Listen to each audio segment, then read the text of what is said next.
New Beginning Empowerment Church, His Grace Bishop E.D. Richardson, a fresh voice for a new era, an empowering leader, ministering, it was a setup.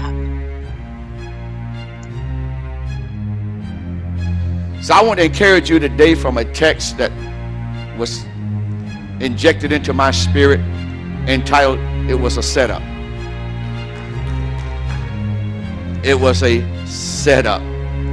If you don't mind, slap somebody high five and tell them, if you truly love the Lord, come on, if you truly love the Lord, a setup is bound to happen.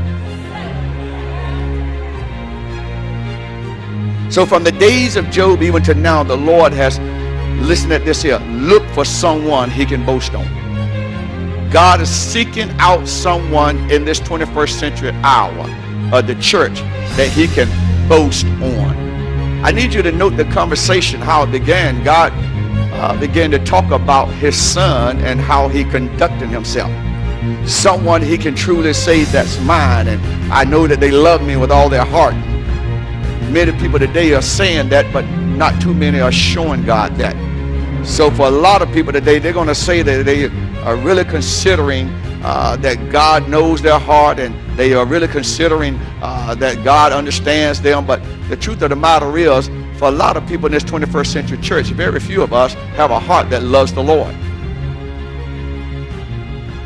What are you saying, Bishop? I just want to take a couple of minutes before I get too deep into this message and talk about that love that Job really had for God that was so massive, so powerful, that God was able to brag to his enemy about it. And the devil, his enemy, was determined that Job only loved you because of what you've given. So now Satan was equating Job's love for God. He was equating it with materialistic matters. He asked the question, does Job love you for nothing? Is Job serving you for nothing?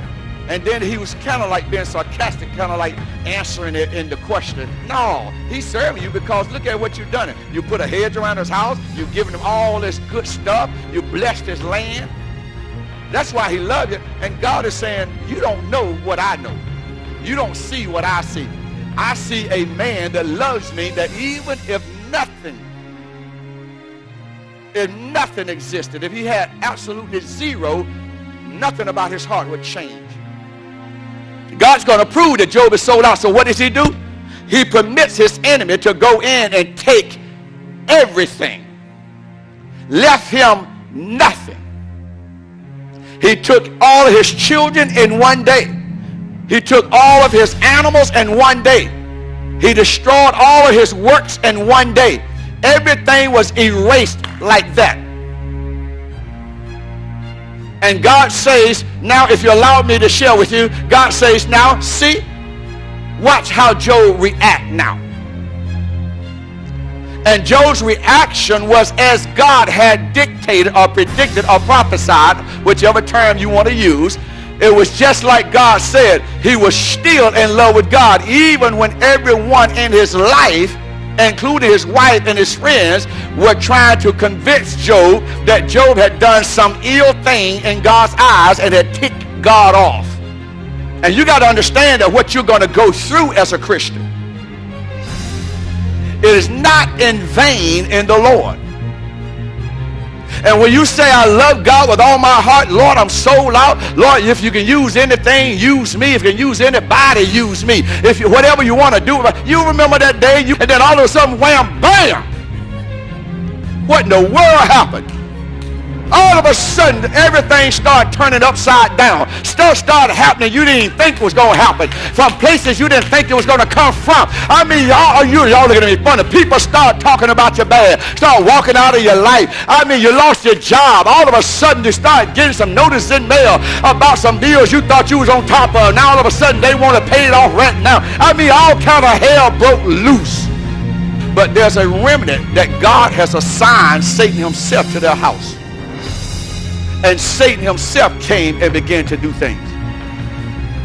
Some of the things that I have been through that should have killed me, would have killed me, if it could have killed me, But because God wouldn't allow it to kill me, it didn't kill me because it was only a boasting test. Had those things happened to some of the others that were not in love, they would have died. Because when God says, I'm going to prove you to the world, then God has to prove you to the world. Okay, the proof is dual in content. The first proving is, let me shake you, break you, flip you, drop you, slide you down the street, drag you back up, hang you upside down. Y'all looking at me strange. And everybody's looking at you now like, you don't know God, and you ain't saved, and you can't be a Christian. And why is God, if you was this and God was that, and then why, all the whys come up. I was set up. And yet he was still on my side. He had never left me nor forsook me, because that's his word to me. Yet I was in a place for a long time where it felt like God forgot that he made me. You forgot I'm here, because I'm still catching all this hell.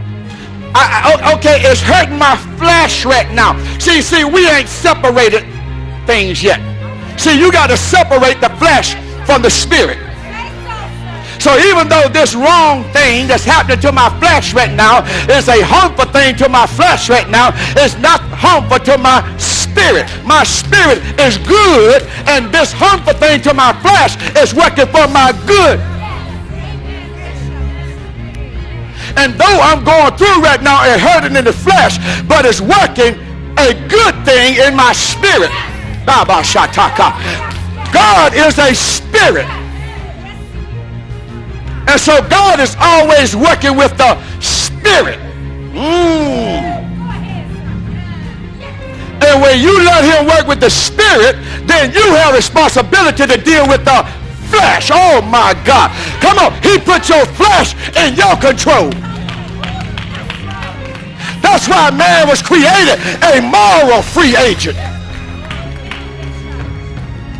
Nobody make decisions for you, including God. You make your own decisions. And when you let the spirit of truth deal with the spirit of created things, then that which is created becomes subjective and submissive to the creator. Now my spirit is yielded when my flesh is crying.